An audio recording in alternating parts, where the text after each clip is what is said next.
കുറച്ച് മുന്നേ ആണെങ്കിൽ എന്ത് കൊലപാതകം നടത്താൻ ദൃശ്യം മോഡൽ എന്നാ പറയുന്നത്. ഇപ്പോഴത്തെ സിനാരി അനുസരിച്ച് മാർക്ക് എഫക്ട് എന്നാ പറയുന്നത്.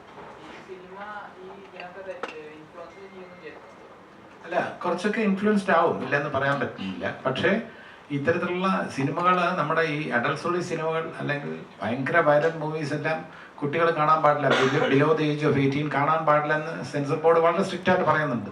എന്നിട്ടും കുട്ടികൾ കാണുന്നുണ്ടെങ്കിൽ അതിൽ നമ്മുടെ പാരൻസിൻ്റെ ഒരു ഉത്തരവാദിത്വം കൂടെ അതിനകത്ത് അവരും കൂടെ ഉണർന്ന് പ്രവർത്തിക്കേണ്ടതായിട്ടുണ്ട്. പിന്നെ നമ്മുടെ വയലൻസിൻ്റെ സ്വാധീനത്തിലാണ് ഇതെല്ലാം ചെയ്യുന്നതെന്ന് നമുക്ക് അങ്ങനെ പറയാൻ പറ്റില്ല. അങ്ങനെ ആ വയലൻസ് എന്ന് പറയുന്നത് നമ്മുടെ ഗെയിംസ് ഉണ്ട്, വീഡിയോ ഗെയിംസ്, ഭയങ്കര വയലൻ്റ് ആയിട്ടുള്ള ഗെയിംസ് ഉണ്ട്.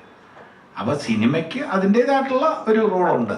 പക്ഷെ സിനിമ മാത്രമാണ് എന്ന് പറയാൻ പറ്റില്ല. സാഹിത്യത്തിനും കലയ്ക്കും എല്ലാം തന്നെ നമുക്ക് ചുറ്റും നടക്കുന്ന കാര്യങ്ങൾ, വേറെ ഒരു സ്ഥലത്ത് നടക്കുന്ന കാര്യങ്ങൾ നമ്മളെ ഇൻഫ്ലുവൻസ് ചെയ്തേക്കാം. അമേരിക്കയിൽ ഒരു വിദ്യാർത്ഥി വന്ന് കൂടെയുള്ള 25-30 വിദ്യാർത്ഥികളെ വെടിവെച്ച് കൊല്ലുന്ന വാർത്ത കണ്ടാൽ തീർച്ചയായിട്ടും ഇവിടുത്തെ ഒരു പയ്യനെ സ്വാധീനിക്കില്ലേ? സിനിമ സ്വാധീനിക്കുന്നത് പോലെ തന്നെ ആ സംഭവം അതിൻ്റെ വിഷ്വൽസും ഒക്കെ കാണുന്നുണ്ട്.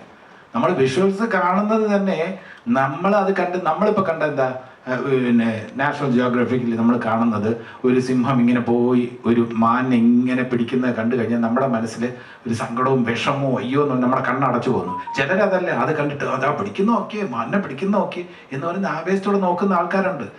ഈ കാണുന്ന ആൾക്കാരുടെ മനസ്സിൽ ആ വയലൻസ് ഇഷ്ടപ്പെടുന്നവർ തീർച്ചയായിട്ടും ഇതിൽ സ്വാധീനിക്കപ്പെടും. അപ്പോൾ അതുകൊണ്ട് അത്തരം സിനിമകളെക്കാളും തീർച്ചയായിട്ടും കുറച്ചുകൂടെ ഒരു പീസ് ഒക്കെ ഉള്ള സിനിമയായിരിക്കും ജനത്തിന് കൂടുതൽ സ്വീകാര്യമാവുക. പക്ഷേ കാലം മാറുന്നതനുസരിച്ച് നമ്മുടെ OTT-യിലും ഒക്കെ വരുന്ന സിനിമകളൊക്കെ നമ്മളിപ്പോൾ വേണ്ടെന്ന് വെച്ചിരുന്നാൽ തന്നെയും OTT-യിൽ വരുന്ന അന്യഭാഷാ ചിത്രങ്ങൾ, കൊറിയൻ മൂവീസ്, അതിലെല്ലാം വയലൻസ് ഉണ്ടാവും. അത് കണ്ട് യഥാർത്ഥത്തിൽ അങ്ങനെ സ്വാധീനിക്കപ്പെടാൻ പാടില്ല. നമ്മൾ എന്തെങ്കിലും കണ്ടു കഴിഞ്ഞാൽ അതേ അവസരത്തിൽ തന്നെ നമ്മൾ നല്ല കാര്യങ്ങൾ എന്തെല്ലാം വരുന്നു. ലഗേരിയ ഹോം മുന്നാഭായ് എന്ന് പറഞ്ഞ പടം ഗാന്ധിയിസം സ്വീകരിക്കാനാണ് ആവശ്യപ്പെട്ടത്. അതിലെത്ര പേര് സ്വീകരിക്കുന്നു? അപ്പം തിന്മ കണ്ടാൽ മാത്രം ഇൻഫ്ലുവൻസ്ഡ് ആകും, നന്മ കണ്ടാൽ ഒരിക്കലും പ്രേക്ഷകർ ഇൻഫ്ലുവൻസ്ഡ് ആകില്ല എന്ന് പറയാൻ പറ്റുമോ? പിന്നെ നടൻ്റെ കാര്യം, ഞാനല്ല ഈ വയലൻസിന് കൂട്ടു നിൽക്കുന്നത്, എൻ്റെ കഥാപാത്രമാണ്. ടോണി ഐസക്ക് കൂട്ടു നിൽക്കുന്നു അക്രമത്തിൻ്റെ. അപ്പോൾ ടോണി ഐസക്കിനെയാണോ പ്രേക്ഷകർ ഇഷ്ടപ്പെടുന്നത്, അതോ ജഗദീഷിനെയാണോ? ജഗദീഷിനെയാണ് ഇഷ്ടപ്പെടണമെങ്കിൽ ജഗദീഷ് ഇതുവരെ വയലൻസിന് വേണ്ടി സംസാരിച്ചിട്ടില്ല. ഒരു സ്കൂളിൽ പോയാലും ഒരു കോളേജിൽ പോയാലും എല്ലാം തന്നെ സ്നേഹത്തിൻ്റെ സന്ദേശമാണ് ഞാൻ വിദ്യാർത്ഥികൾക്ക് കൊടുക്കാൻ ശ്രമിക്കുന്നത്.